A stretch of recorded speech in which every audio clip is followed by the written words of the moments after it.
আসসালামু আলাইকুম। হোসনাস কিচেনে সবাইকে স্বাগতম। আশা করি সবাই ভালো আছেন। আজকে আমি বেগুনের নতুন রেসিপি করে দেখাবো। আমার আজকের বেগুন রেসিপি খুবই মুচমুচে হবে, খেতে কিন্তু দারুণ লাগবে। বেগুন যদি এমন পদ্ধতিতে ভাজা যায়, দেখতে যেমন ভালো লাগবে, অতিথি আপ্যায়নে নতুন মাত্রা যোগ হবে। মনোযোগ দিয়ে শেষ পর্যন্ত ভিডিওটি দেখলে এভাবে বেগুন ভাজতে ইচ্ছে করবে। আশা করি আমার আজকের রেসিপিটি সবারই খুব ভালো লাগবে। আর ভালো লাগলে আমার চ্যানেলটিকে সাবস্ক্রাইব করার অনুরোধ রইল। তাহলে চলুন মূল পর্বে চলে যাই। বেগুন ভাজার জন্য আমি এখানে 4টা বেগুন ভালোভাবে ধুয়ে নিয়েছি। এখন আমি বোটা ভালোভাবে পরিষ্কার করে নিচ্ছি কেটে। তারপরে এইরকম করে কেটে কেটে নিচ্ছি।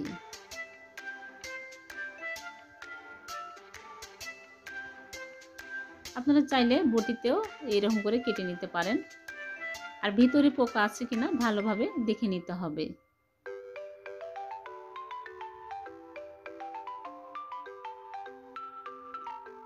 আমি এইরকম করে ঝুরি ঝুরি করে কেটে নিলাম। সবগুলো বেগুনই আমি এইরকম করে কেটে নিয়েছি। এখন বেগুনগুলো আমি লবণ পানিতে চুবিয়ে রাখবো। একটা বাটিতে পানি নিয়েছি আর 1 চামচ লবণ দিয়ে দিচ্ছি। দিয়ে চুবিয়ে রাখবো 5 মিনিট। তাহলে বেগুন কালো হবে না এবং লবণ ভালোভাবে ঢুকবে। 5 মিনিট পরে আমি বেগুনগুলো ভালোভাবে ধুয়ে পানি ঝরিয়ে নিচ্ছি।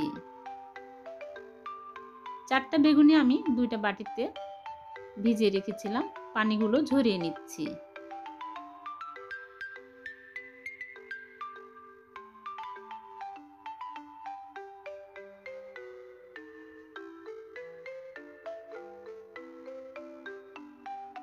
সবগুলো ঝরিয়ে নিয়েছি পানি।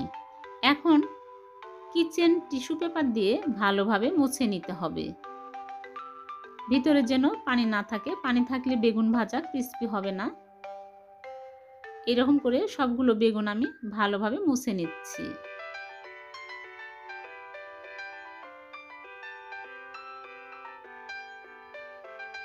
সবগুলো আমার মোছা হয়ে গেছে বেগুন। এখন 3টা ডিম নিয়েছি, ভেঙে নিয়েছি আর এর মধ্যে দিয়ে দিচ্ছি লবণ স্বাদ মতো। আর দিয়ে দিচ্ছি গোলমরিচের গুঁড়া 1/2 চামচ। আর দিয়ে দিচ্ছি মরিচের গুঁড়া 1 চামচ। ভালোভাবে ফেটিয়ে নিব। আর দিয়ে দিচ্ছি ময়দা 2 চামচ। ময়দার পরিবর্তে কর্নফ্লাওয়ার দেওয়া যাবে। দিয়ে ভালোভাবে মিক্স করে নেব। মিক্স করা হয়ে গেছে। এখন বেগুনগুলো ডিমের মধ্যে এই রকম করে চুবিয়ে নিব। ভালোভাবে চুবিয়ে নিতে হবে। তারপরে ব্রেড ক্রাম্ব নিয়েছি, ব্রেড ক্রাম্বের মধ্যে কোট করে নিচ্ছি। ভিতর পর্যন্ত ভালোভাবে ব্রেড ক্রাম্ব কোট করে নিলাম। এখন আমি ভেজে নেব। চুলায় পরিমাণ মতো সয়াবিন তেল দিয়ে তেল গরম করে নিয়েছি, একটা করে দিয়ে ভেজে নিচ্ছি।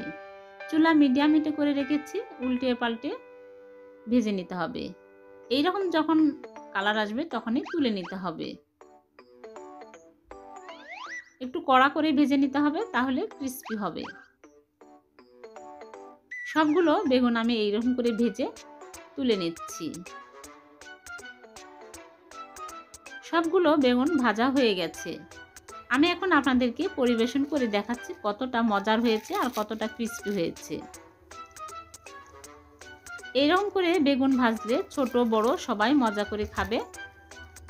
বিকালের চায়ের সাথে খুবই জমবে, খুবই ভালো লাগবে। আপনারা বাসায় একবার হলেও বানিয়ে খেয়ে দেখবেন।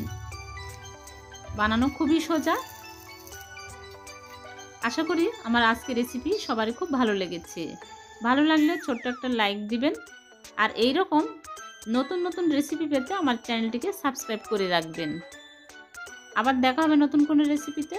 সেই পর্যন্ত ভালো থাকবেন, সুস্থ থাকবেন। আল্লাহ হাফেজ।